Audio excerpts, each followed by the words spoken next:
보내기 인사하시겠습니다. 오늘 저녁에도 잘 오셨습니다. 네, 오늘은 네 번째 주일입니다. 다음 주가 다섯째 주일까지 있어서 다음 주를 우리 부활주일로 지키고요. 오늘은 선교 예배로 지키겠습니다. 계속해서 선교 주일날 선교 예배 때 우리가 구체적으로 한 종교식 연구하면서 그 종교권에 어떻게 복음을 전해야 되는가에 대해서 말씀드리고 있습니다.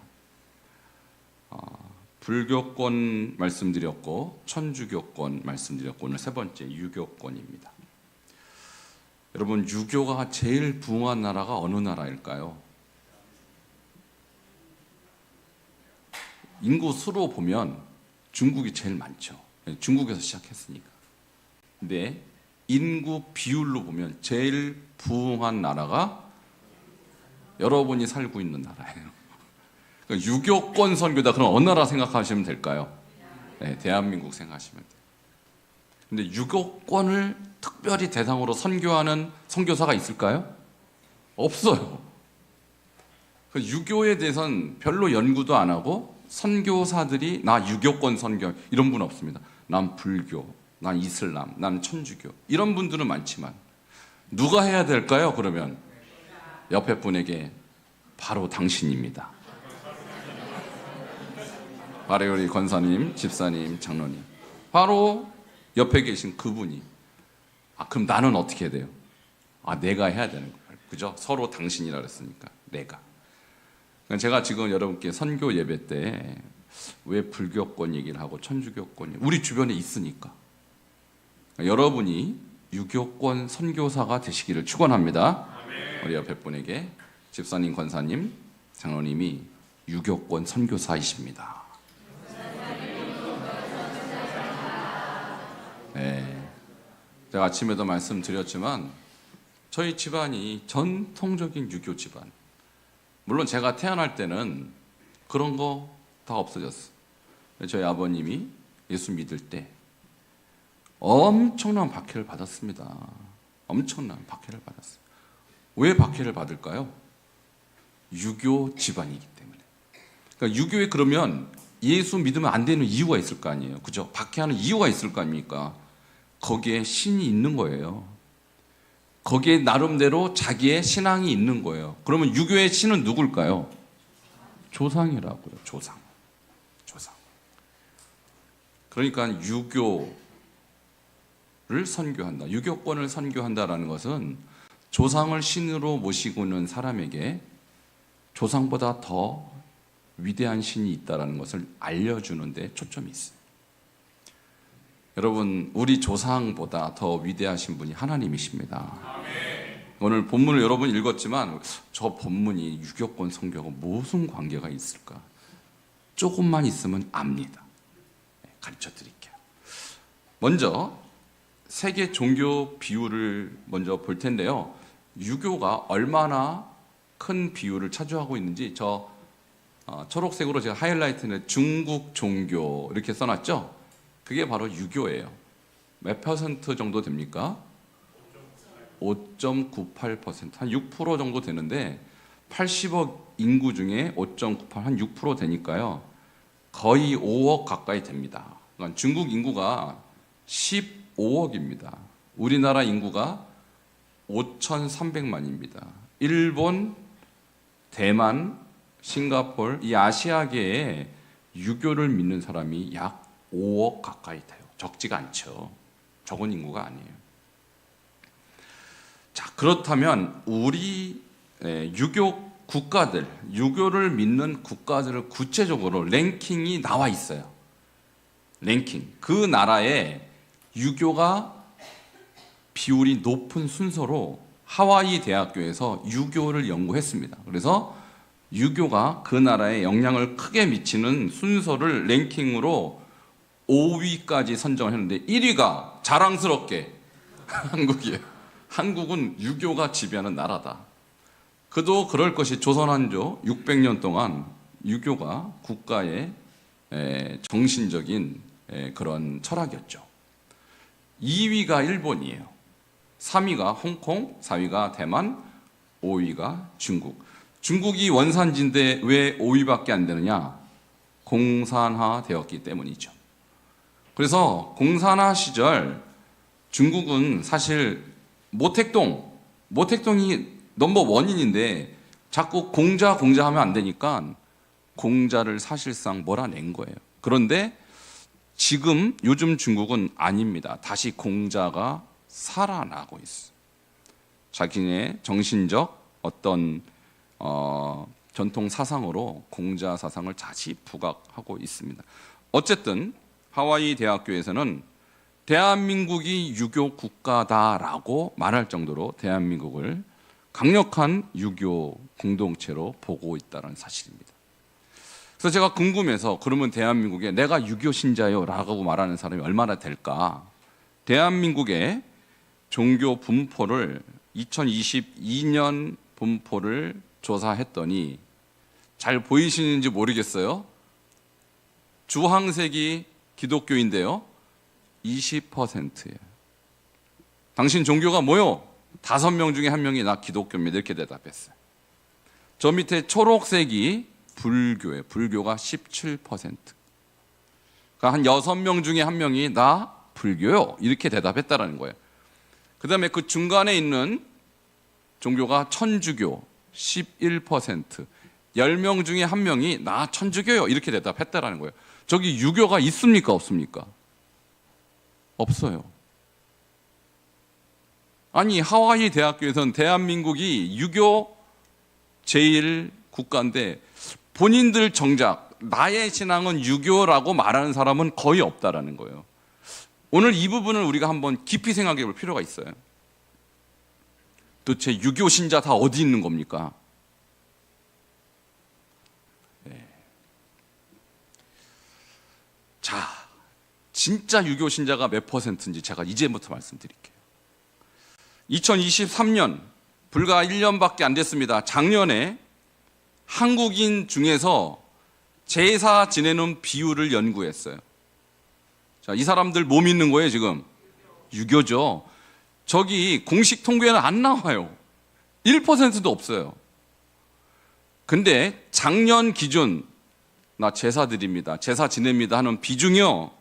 띄워주세요. 62.2%. 10명 중에 6명이 제사 지냅니다. 저 사람들 종교가 뭡니까, 그러면?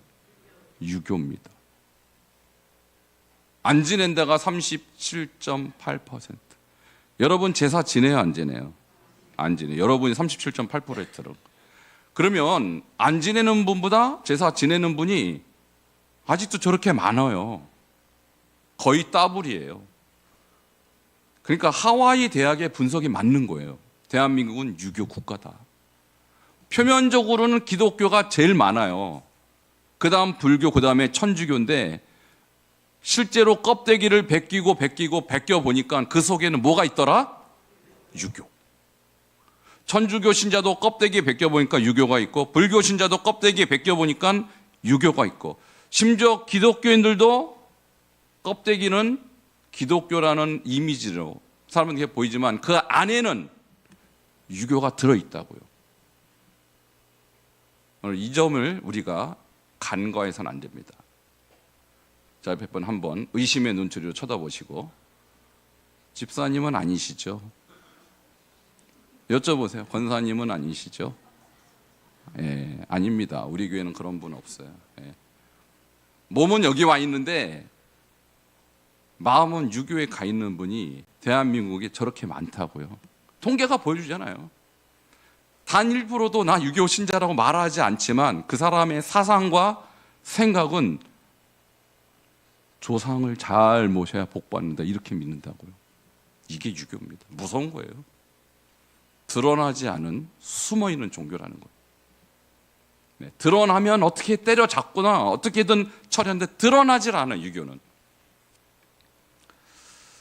자, 그러면 62.2%에게 물어봤습니다. 당신 왜 제사 지냅니까? 목적이 있을 거 아니에요. 그죠? 모든 행위에는 의도가 있잖아요. 동기가 있잖아요. 왜 지냅니까? 물어봤습니다. 첫 번째, 조상을 기리기 위해서 드립니다 라는 사람이 거의 40%. 네, 제사하는 사람의 10명 중에 4명이 조상을 기려야죠. 여러분, 기린단 말이 뭐예요? 생각한다라는 거예요. 근데 여기서 단순히 생각하는 게 아니라 음식 차려놓고 절하고 예배하는 겁니다. 사실상 조상을 신으로 모시고 있다는 뜻이에요. 10명 중에 4명이 난 조상에게 제사 드려요, 예배해요, 신이에요, 이렇게 여기고 있다는 거예요. 조상한테 잘 보여야 잘 먹고 잘 살아요, 이렇게 생각하고 있다는 거예요. 10명 중에 4명이.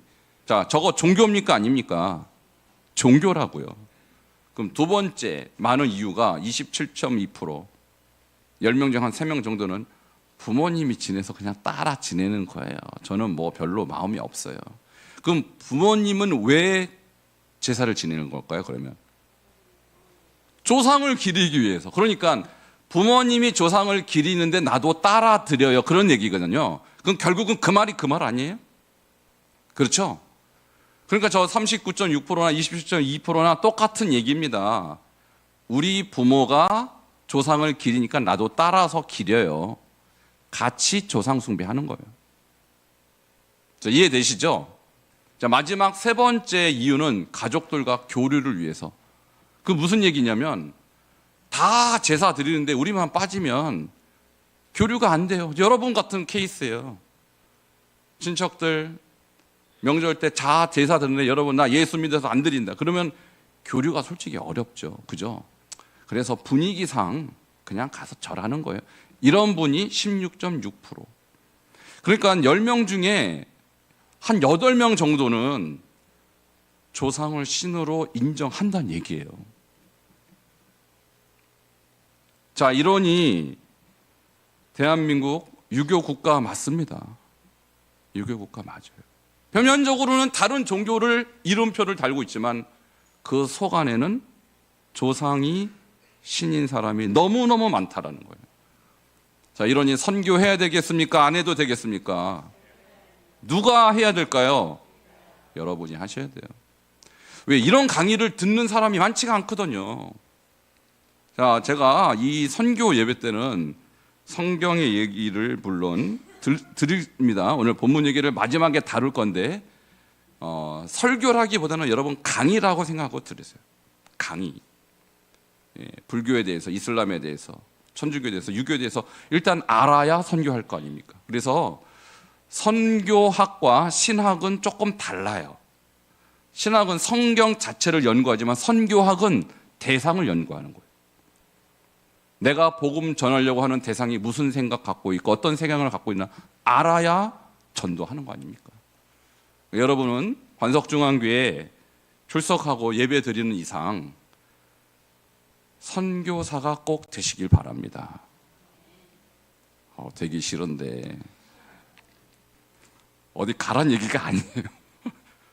어디 뭐 멀리 가란 얘기가 아니라 여러분 가정을 선교하시기 바랍니다. 여러분 친구들 선교하시기 바랍니다. 대한민국을 휩쓸고 있는 종교는 유교예요. 유교. 통계가 말하고 있잖아요.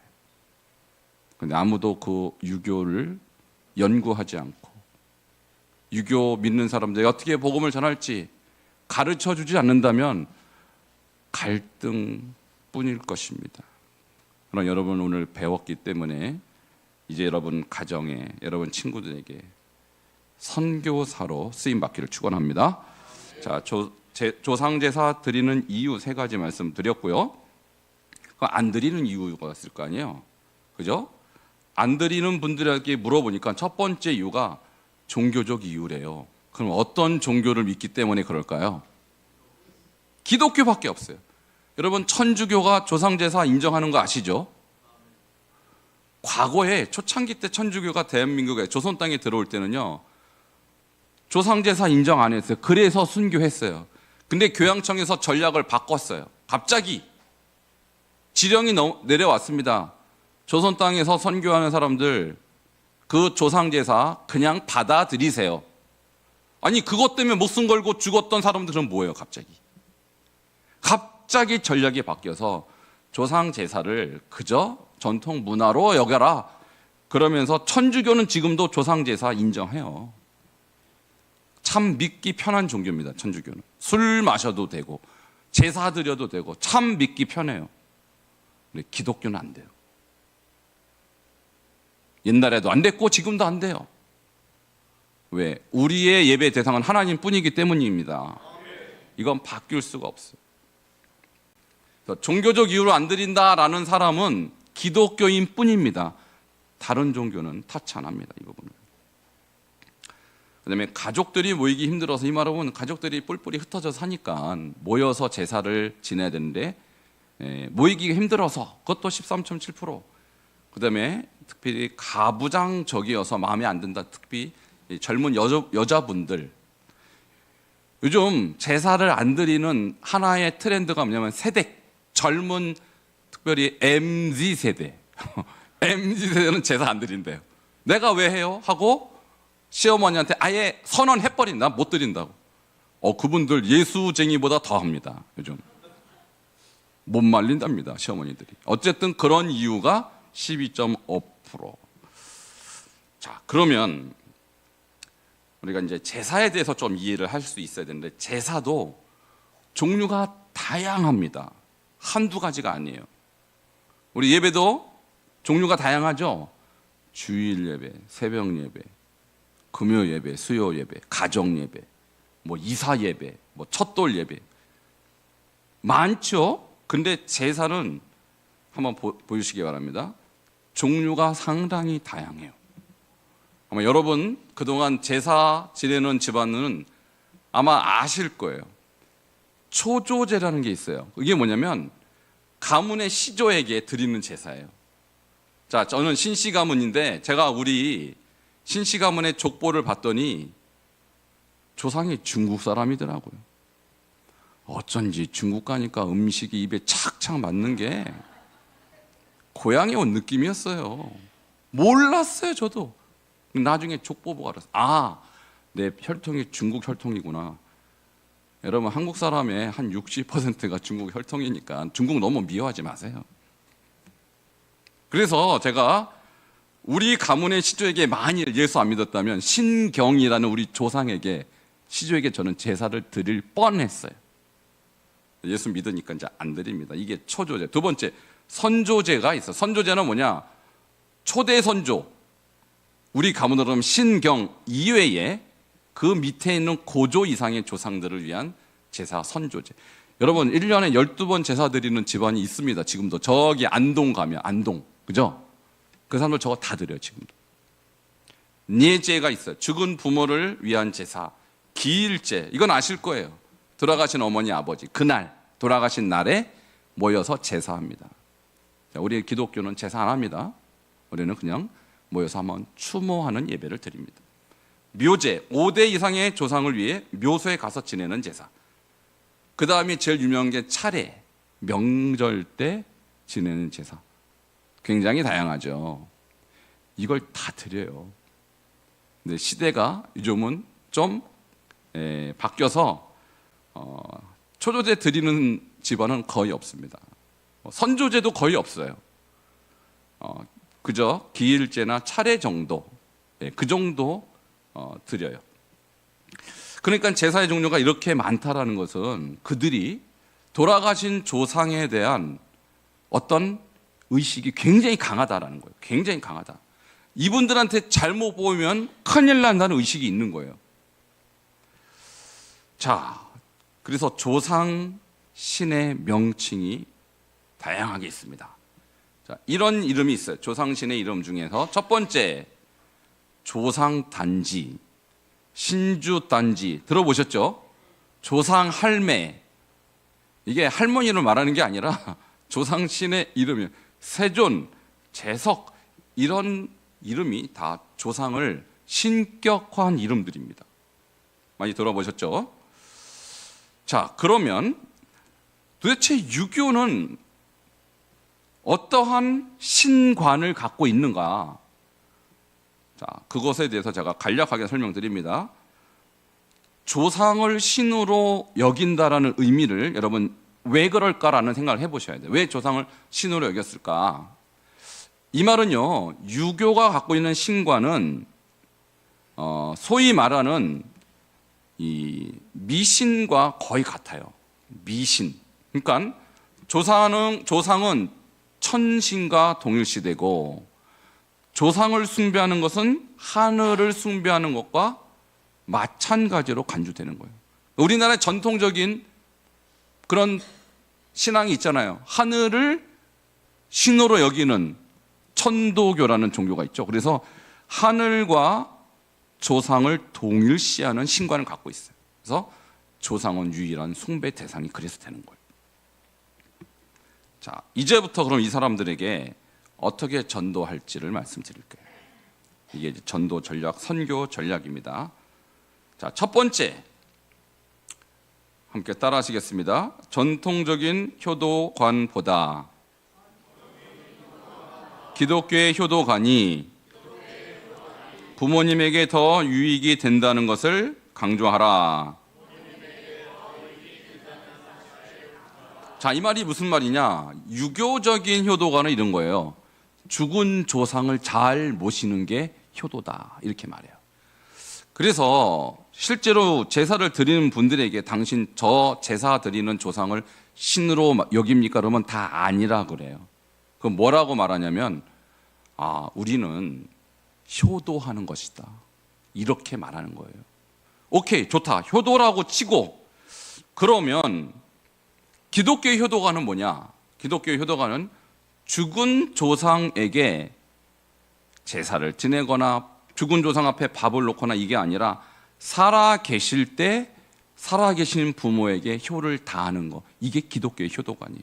자, 여러분이 선택을 한다면, 여러분 죽어서 여러분 사진 앞에다가 음식 갖다 놓고 절하고, 그게 낫습니까? 살아 있을 때 여러분에게 맛있는 거 사드리고 여행시켜드리고 용돈 드리고, 어떤 게 나아요? 두말하면 잔소리죠. 죽어있는 사람한테 바쳐봐야 무슨 소용이에요. 근데 유교의 신과는 죽은 사람에게 아주 지극정성, 얼굴도 모르는 누군 줄 알고, 이게 유교의 그들이 말하는 효도관이에요. 근데 기독교는 아닙니다. 내 부모를 공경하라. 그러면 여러분, 부모에 대한 공경이 우리 기독교에서는요, 거의 하나님을 공경한다라는 의미로 쓰여요. 그만큼 부모를 하나님의 대리자로 여기는 게 기독교의 부모관이에요. 자, 그렇다면 살아있는 부모에게 효도하고 살아있는 부모를 하나님처럼 공경하고 받드는 것이 훨씬 부모 입장에서 나은 거 아니겠습니까? 그러니까 여러분이 주변에 있는 사람들에게 돌아가신 분에게 효도하기보다 살아있을 때 효도하는 것이 훨씬 더 부모에게 유익이 되지 않겠습니까? 라고 말한다면, 그분이 머리가 어느 정도 상식이 있는 분이라면, 그렇지, 내가 죽고 난 다음에 나한테 효도해봐야 무슨 소용이 있냐는 거예요. 요즘 가면 갈수록 효도에 대한 개념이 약해지고 있어요. 과거에는 부모님 편찮으시면 죽을 때까지 정말 지극정성 모시는 게 과거의 효도관, 지금 그렇지 않습니다. 그러니까 진짜 우리 자녀들에게, 그리고 진짜 여러분들이 전도를 잘 하려면 기독교의 효도관에 걸맞는 효도를 본인이 하셔야 돼요. 일단 부모님에게 정말 최선을 다하시고 잘 섬기시고, 그리고 기독교는 이것이 효도관이다고 말할 수 있을 때, 죽고 난 다음에 잘해봐야 나에게 아무 유익 없는 거, 지금 말 안 듣고 지금 나에게 아무런 유익이 없는 그런 자식들이 무슨 소용이 있겠어요? 그러니까 전통적인 효도관보다 기독교 효도관이 부모님에게 더 유익이 된다는 사실을 강조하시면 그분들의 생각이 바뀔 수 있다는 거예요. 자, 조금 더 부연 설명하자면 이런 것입니다.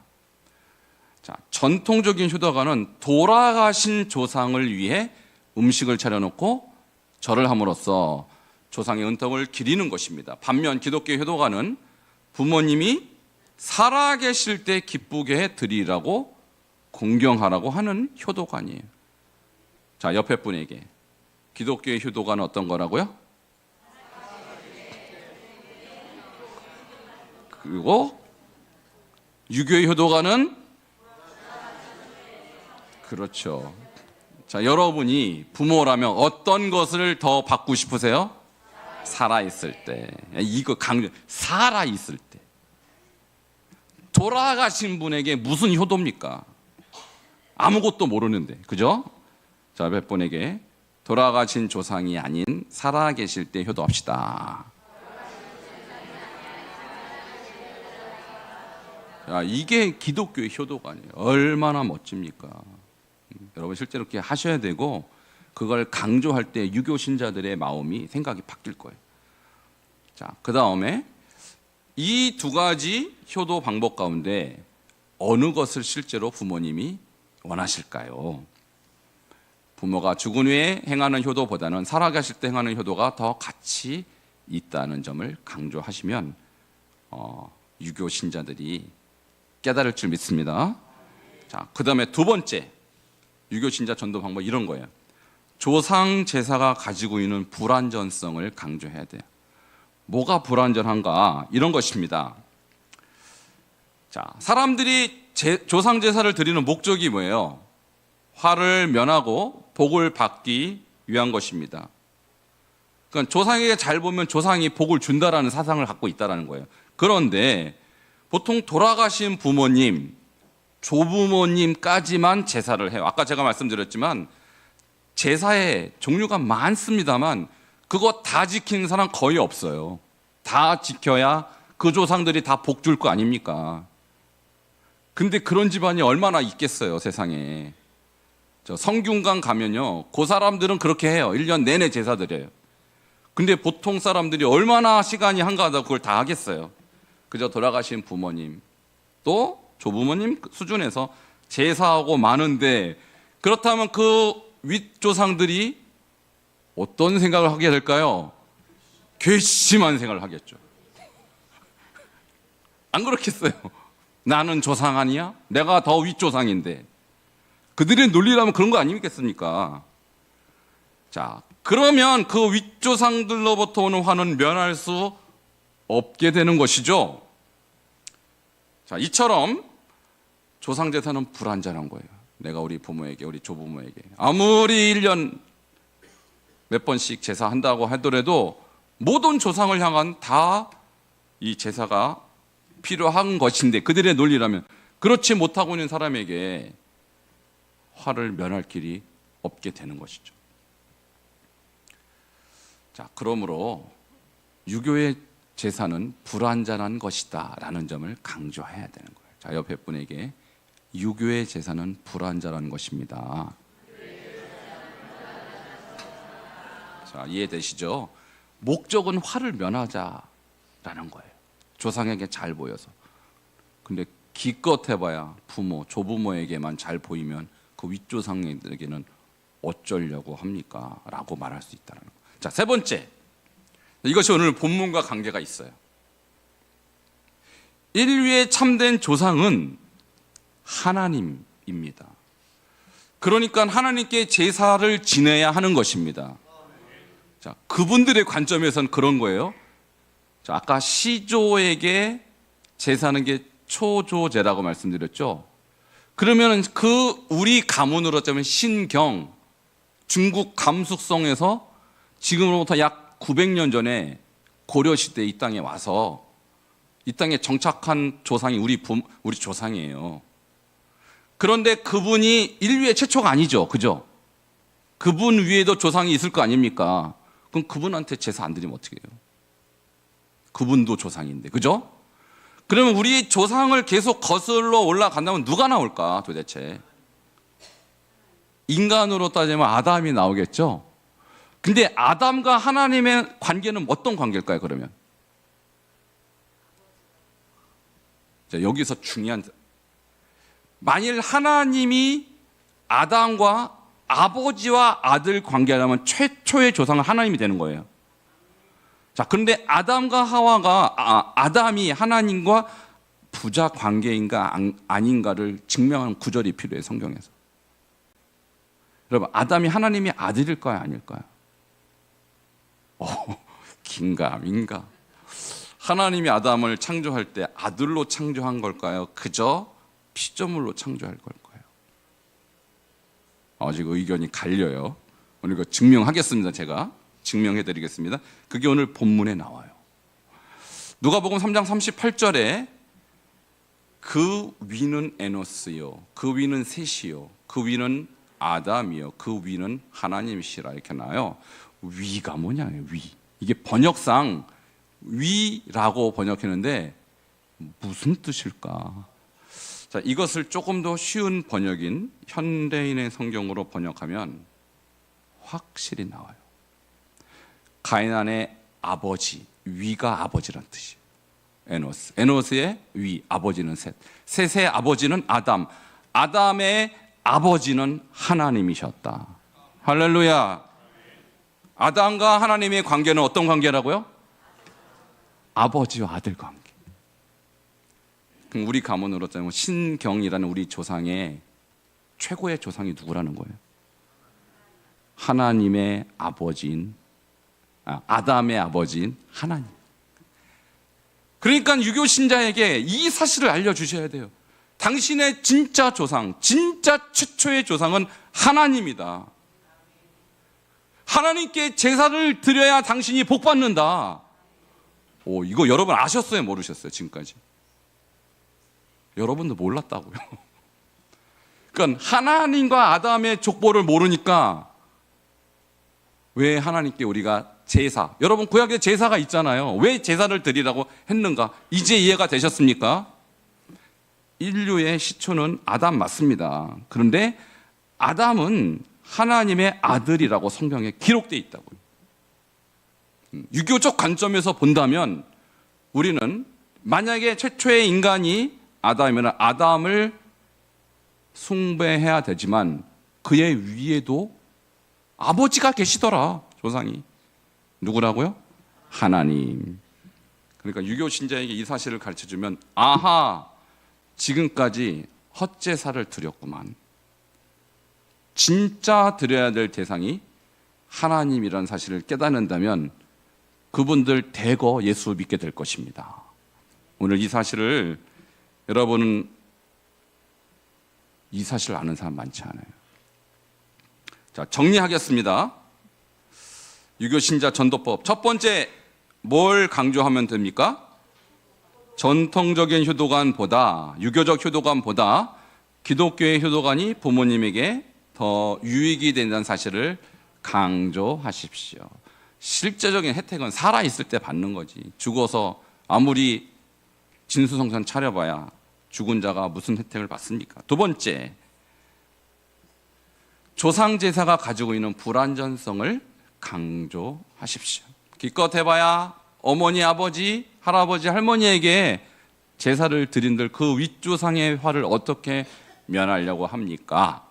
여러분, 지금 이 얘기가 중국에서 실제로 어떤 선교사님이 중국 학생들에게 이 얘기를 해갖고 그 가문 전체가 예수 믿었어요. 할렐루야. 완벽한 제사는 하나님께 드리는 것이다. 그 다음에 세 번째, 인류의 참된 조상은 하나님이므로 하나님께 제사해야 한다는 사실을 강조하는 것입니다. 자, 2명씩 짝을 짓고 유교를 믿는 사람에게 뭐라고 말을 해야 될지 오늘 들은 거 3가지입니다. 첫 번째, 두 번째, 세 번째 한번 얘기해 보세요. 오늘 앞에 있는 분도 그 속에 유교가 들어있을지 어떻게 알아요? 자, 의심의 눈으로 이분을 전도하시기 바랍니다. 자, 연습해 보세요.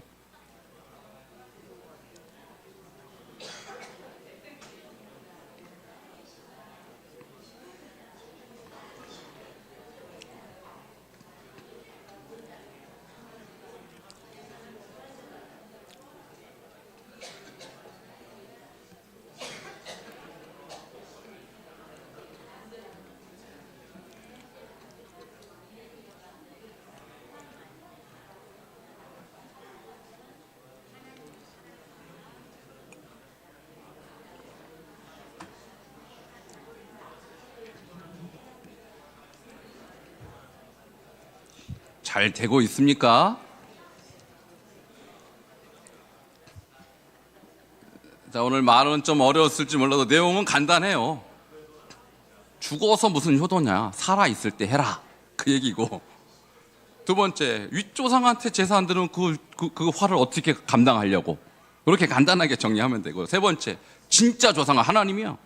이렇게 세 가지로 정리해서 여러분 전도하면, 여러분 가정에 있는 유교 신자들, 우리나라 62점 몇 프로 되는 유교 신자들 다 전도할 줄 믿습니다. 오늘부터 여러분 유교권을 대상으로 하는 선교사로 귀하게 쓰임받기를 축원합니다. 옆에 분 한번 축복하세요. 당신은 유교권 선교사입니다. 네, 감사드리고요. 특별한 시간을 좀 갖도록 하겠습니다. 어제 우리 에스더 여선교회에서 아주 귀한 봉사활동을 했어요.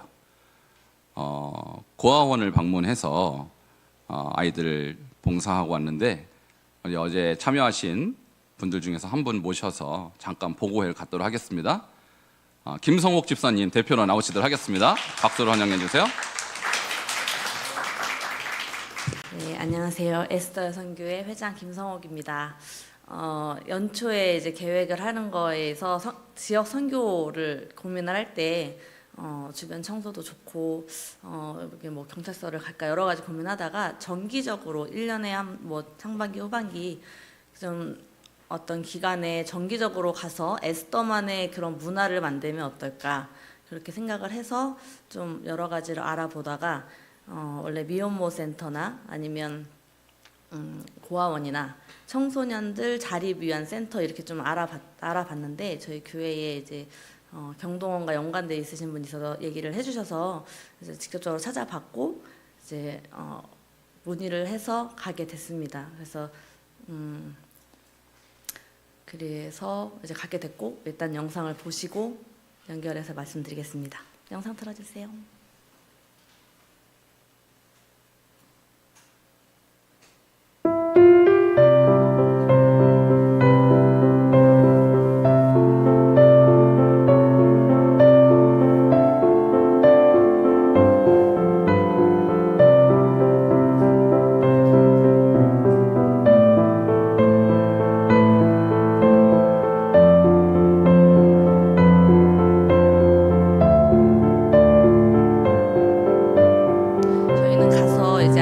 놀아주는 봉사를 하게 됐고요. 봉사를 저희가 선택해서 할 수는 없고, 이제 오전 2시간, 오후 2시간 이렇게 할애되는 시간이 있는데 저희가 맞는 시간에 같이 이제 미리 예약을 말씀을 드려서 저희는 오전에 2시간 가게 됐고요. 뭐 청소를 할 수도 있고 아이들 취사에 관련된 뭐 봉사를 할 수도 있는데, 그날 날씨가 좋고 미세먼지도 없고 해서 아이들 놀이터 나가는데 같이 놀아달라고 말씀하시더라고요.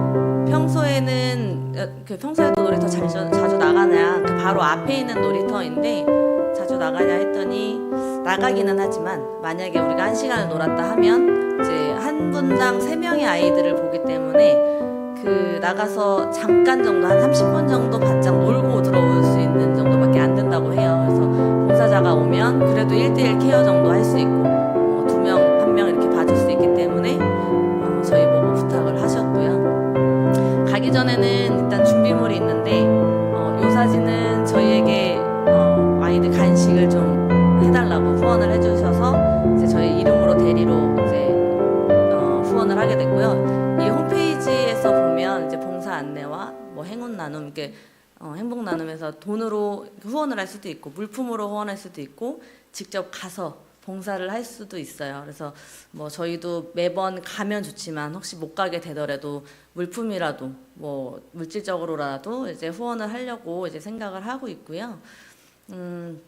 저희가 가서 이제 좀 마음이 뜻깊었던 거는 우리 아이들이 좀 이렇게 아주 어린 아이들이 아니고 좀 컸잖아요, 이제. 그래서 저도 아까 영상에 보면 막 이렇게 한소리 자매가 막 뛰어다니는 영상인데 혼자 뛰는 게 아니고 아이들과 잡으러 다니고 뛰었던 건데, 많이 안아주고 도착해서 아이들을 보자마자 아이들이 안아주세요, 업어주세요 이러더라고요. 나이가 그래도 아주 어리지 않고 유치원 미취학 아이들이 있었고요. 그러니까 여기는 경동원은 취학 전에 아이들을 보고 있고 취학을 하게 되면 다른 그 원으로 이제 넘어간다고 해요. 근데 그 지금 올해는 처음으로 4명의 여자 아이들을 학교를 입학을 시켰고 이제 그 아이들부터 해서 꾸준히 한번 이제 초등학생 여자 아이들을 이제 같이 관리를 하려고 하더라고요. 그래서 우리 아이들이 많이 커서 저도 아이들과 뛰어본 게 되게 오래됐어요. 한 아이들이 초등학교 딱 들어가기 바로 전쯤까지 열심히 잘 뛰어두다가 그 이후에는 이제 뛰어! 그러고 저는 가만히 있었거든요, 항상. 근데 요번 오랜만에 모처럼 만에 뛰었고 2시간을 이제 봉사를 해서 시간으로 되게 짧은데 아이들이랑 놀았던 그 시간이 너무 기쁜데 힘들더라고요. 그러니까 너무 오랜만에 아이들을 만나주고 이제 하다 보니까 그리고 우리 아이들 안아주는 것보다 더 많이 안아줬다고 다들 이제 그렇게 얘기를 하더라고요. 그래서 여러 가지로 가기 전에는 조금 시간도 그렇고 뭔가 우리가 일부러 이렇게 해서 일 벌리는 거 아닌가 약간 이런 생각도 들은 때도 있었지만 막상 가서 아이들과 만나고 또 이 아이들을 위해서 함께 놀아주고 하니까 정말 마음이 좀 뜨거웠고요. 또 이 아이들 위해서 계속적으로 좀 만나야겠다. 아이들의 사랑도 많이 부족하고 그러니까 얼마나 많은 사람들이 그냥 한 번 왔다 가겠어요. 근데 그렇게 정기적으로 지금은 한 번이지만 정기적으로 가서 아이들과 만나면 좀 더 이게 많이 아이들과 친밀감도 생기고 아이들을 위해서 우리가 기도하는 마음도 생기지 않을까. 그리고 경동원에서 저희 그 에스더 반석중앙교회 에스더 선교회 이름으로 이제 봉사를 했지만 반석중앙교회에서 많이 오시기를 기대하시더라고요. 특히 이제 동절기를 지나고 그 계절이 딱 지나면 시설적으로 좀 많이 바뀌어야 되는데 주로 아이들을 대상으로 하기 때문에 여자분들이 주로 많고요. 남자분들은 행정 쪽에 3명밖에 없다고 이제 그런 시설적으로 이렇게 좀 탈바꿈하거나 하는 게 힘들다고 그래서 남자분들이 많이 와주셨으면 하는 말씀을 꼭 전하시더라고요. 그래서 일단 혹시 다음에 가실 수 있는 분들을 위해서 2가지 조언을 드리면 가시기 일주일 전에 보건증을 받으시면 좋고요. 없어도 봉사는 할 수 있지만 아이들에 관련된 이제 봉사는 보건증이 있어야 하고 보건증은 보건소에서 이제 3,000원을 내면 보건증을 받을 수 있고 만약에 그게 안 되면 1년에 한 번씩 받는 정기 검진에서 맨 첫 페이지를 주면 해당이 된다고 하더라고요. 그리고 시간을 미리 말씀을 드려서 1달 전에는 좀 미리 확인을 하셔서 스케줄 정리를 하시고 그렇게 해서 가시면 좋을 것 같고 아까 보였던 사이트에서 전화번호나 이런 게 다 있어요. 그래서 한 번씩 확인하시면 좋을 것 같습니다. 이상입니다. 네, 감사드리고요. 저기 경동원을 왜 가게 되느냐 동기가 궁금하죠. 우리 교회에서 어떤 집사님이 거기에서 근무를 하십니다. 근데 그분은 어제 안 가셨대요. 누굴까요? 예, 우리 지휘자님 박연아 집사님이 거기서 근무를 하십니다. 그래서 그쪽으로 소개를 받고 갔는데 저도 한번 가보고 싶었는데 아직 못 가봤고요. 어제 박연아 집사님 그냥 소개로 가신 거고 본인은 정작 쉬셨어요. 내일부터 가셔야 되니까. 다음에 우리 교회에서 좀 가보니까 남자분들의 손길이 좀 필요하다고 합니다. 그래서 다음에는 이런 봉사와 또